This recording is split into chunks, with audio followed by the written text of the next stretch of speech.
Rende graças ao Senhor, porque Ele é bom e as suas misericórdias duram para sempre, se renova a cada manhã, são novas a cada dia. Nós vamos hoje, nesse domingo, dia 22 de novembro, vamos falar sobre o capítulo 7 de Lucas. Jesus vem falar sobre as atividades do seu ministério. Ele faz o ministério da doença, o ministério da dúvida, e nós estamos aqui sobre a questão do ministério da morte. Então nós vamos começar com o capítulo 7, versículo 11. Em dia subsequente a história que foi contada no versículo 1 ao versículo 10, que foi a cura do servo do centurião. E nós estamos aqui subsequente, ele estava em Nazaré e dirigia-se Jesus a uma cidade chamada Naim. Naim está uns 16 quilômetros de Nazaré, mais ou menos. E ele ia com seus discípulos e junto com eles ia uma multidão caminhando. Quando ele vai chegando na cidade, como se aproximava da porta da cidade, em Naim no caso, eis que saía o enterro. Um enterro saindo da cidade, que é enterrado fora da cidade, no caso, no cemitério. E aqui o interessante, porque o texto diz que era do filho único. O filho único era super importante para que a pessoa fosse, no caso, abençoada por Deus, se ela tivesse muitos filhos, se a mulher fosse mãe de muitos filhos. Um salmo diz que Macários, feliz, bem-aventurado, né? Aquele que enche a sua aljava de flechas, no caso de filhos. No mínimo 7 flechas, então no mínimo 7 filhos. E aqui dá um único filho da mulher. Nós tivemos vários casos, nós sabemos lá em Gênesis, tipo a Sara, a Raquel, a própria Rebeca também, elas eram estéreis, né? E Deus então permite e abençoa e elas vão gerar filhos. E aqui então a mulher tem um filho só, e além dela ter somente um filho, existe uma outra situação gravíssima aqui, que seria que ela é viúva, ou seja, ela não tinha um esposo, um companheiro, que também na cultura de antigamente, no caso aqui, nós estamos falando da cultura do povo de Israel, no tempo lá de Jesus. Um único filho e ainda por cima era viúva. Então morre o filho dela. Imagina então a tristeza que essa mulher estava. E diz que aqui o texto que grande multidão da cidade ia com ela, acompanhando, deviam conhecê-la e saber da situação, ou se condoeram, e acompanhando o enterro, né? E o versículo 3 é interessante, porque vendo-a, o Senhor se compadeceu dela. Então Jesus teve misericórdia, Jesus sentiu pena dela, teve compaixão dela. E é interessante porque em vários textos, no texto um pouco antes do capítulo 7, mesmo no versículo 1 até o 10, no caso, o centurião vai e pede para que Jesus vá a curar o seu servo. Em vários textos nós vemos as pessoas pedindo a Jesus, clamando. Nós temos lá o cego Bartimeu clamando: Jesus, filho de Davi, tem compaixão de mim. E nós temos então vários personagens que vão até Jesus para pedir cura, ou de cegueira, ou de doença. Mas aqui no caso, essa mulher aqui não pediu nada a Jesus. E eu vejo aqui o cuidado de Jesus para com todas as pessoas, para com todo ser humano.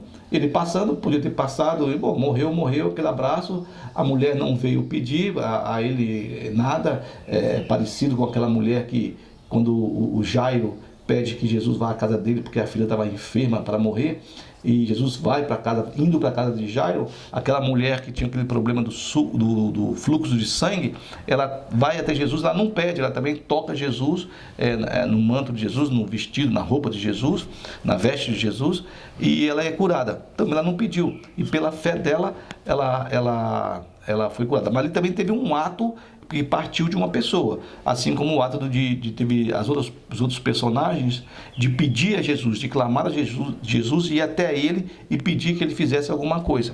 Aqui não, a mulher está acompanhando e talvez ela não tenha nem visto Jesus, de tanta tristeza que ela estava e no choro dela, mas Jesus, olhando a situação, ele se compadece. Ele vê a mulher, ele vê a multidão, ele provavelmente descobriu que ela tinha um único filho e também era viúva. Então diz o versículo 13 que vendo-a, aqui no caso aqui é ela, no caso, não é nem a multidão, como eu falei, o Senhor se compadeceu dela, ele disse, não chores.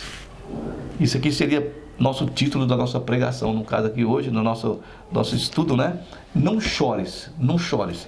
Mas como numa situação dessa irreversível, da morte, não tem mais jeito, e a tristeza, a angústia, o medo, a desolação, né?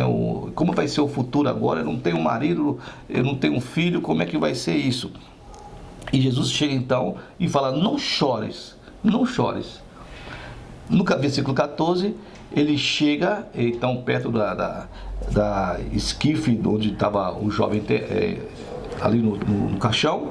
Ele manda o pessoal parar, o pessoal que conduzia o caixão, e ele então, em voz de comando, numa voz de comando, que ele diz, né, jovem, eu te mando. Então é uma voz de comando, que é igual à voz de comando que foi dada quando Lázaro já estava enterrado, e Jesus chega ali, Marta e Maria também chorando e triste, né? Vão com Jesus, e ele dá uma voz de comando, Lázaro, sai para fora, né? E aqui então uma outra voz de comando, eu te mando, levanta-te. Caramba, o cara estava no caixão, morto, não tinha mais jeito, todo mundo já ali entristecido, a mulher já né? Não tinha mais jeito para o filho dela.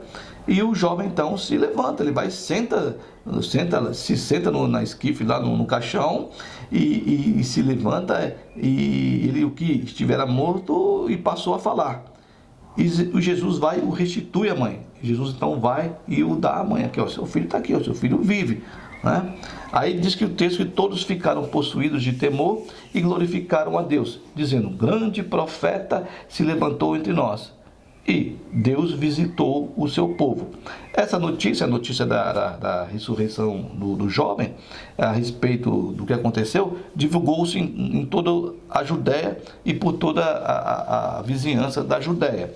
Bom, o problema é o seguinte, que quando nós encontramos a Jesus, e aqui é interessante porque nos dizem que nós temos que aceitar a Jesus, que nós temos que buscar a Jesus e tal, e aqui eu não vejo isso, eu não vejo essa mulher indo até ele pedindo, implorando, ou qualquer coisa que ela faça, um movimento dela para que Jesus pudesse fazer algo em favor a ela e ao filho dela. Eu vejo Jesus se compadecendo, eu vejo Jesus aqui tendo misericórdia, usando da misericórdia dele, e sem ela pedir nada, e ele então consolando-a também, né? Não chore, não chore. E ele vai e faz a obra dele. Então, na verdade, que quem vai encontrar-se com Jesus, ou aquele a qual Jesus também encontra, nós temos um texto mais para frente também em Lucas, do Zaqueu, né? O Zaqueu, ele era uma pessoa, diz o texto, que era de baixa estatura, e ele sabe que Jesus está na cidade e ele não consegue enxergar Jesus. Então ele corre mais à frente e ele sobe numa árvore para ver Jesus, porque ele sabia que Jesus ia passar por aquele caminho lá. Quando Jesus está passando no caminho, também não é Zaqueu que fala com Jesus.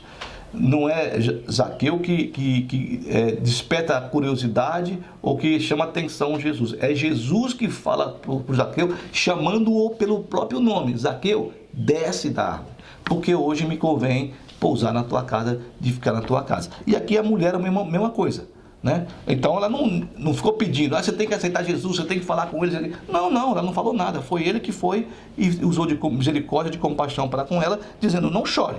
Não chore. Tá? Então, o momento que nós passamos, o momento ruim, ele não vai determinar o resto da nossa vida. Tá?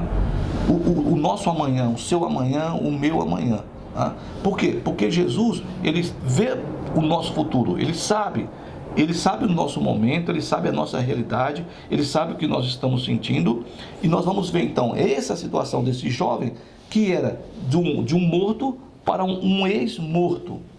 É interessante, porque Jesus vai, intervém sem nenhuma mediação, sem ninguém pedir nada, por apenas simplesmente misericórdia, e ele faz uma pessoa que estava morta ser um ex-morto. E ele muda então o momento ruim que nós passamos, a situação adversa, e isso não vai determinar o que nós seremos o amanhã. O nosso amanhã pertence a Deus, é dele. Tá? E nós vemos então que essa situação, que eles vão aqui então glorificar a Deus e vão falar sobre o que Jesus fez e levantar o morto, porque o levantar natural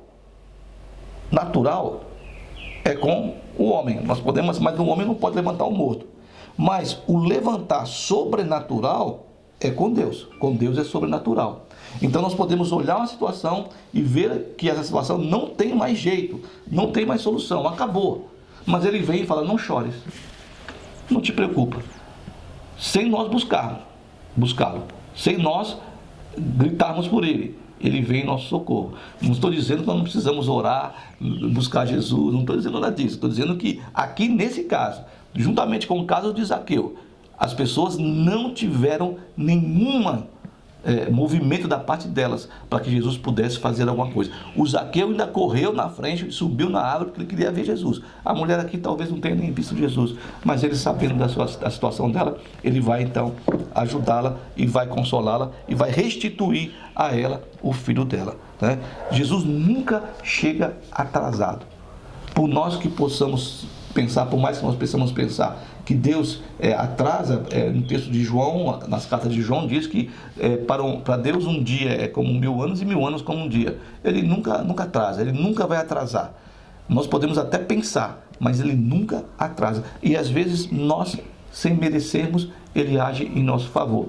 Então não chore, né? Coloca aí a sua vida na mão de Deus e tenha a expectativa, a esperança, a certeza de que Ele está vendo todas as situações. Que o nosso momento ruim, a nossa situação ruim, o que nós estamos passando no dia de hoje, e não só nós, como aqui no caso aqui, as pessoas que perdem seus parentes, nós temos aqui uma viúva, tem um morto, tem uma situação difícil, mas é revertida quando Jesus entra na situação e Ele reverte. Então que Deus tenha compaixão e misericórdia de nós, a mesma compaixão que Jesus usou aqui com a mulher de Naim, com a viúva, e ressuscite a sua expectativa, ressuscite a sua esperança, ressuscite os seus sonhos, os seus desejos. E em nome de Jesus, que você tenha uma boa semana e que você confie nele, acredite de que ele chega na hora certa e que ele não está atrasado nunca. Deus abençoe então, em nome de Jesus.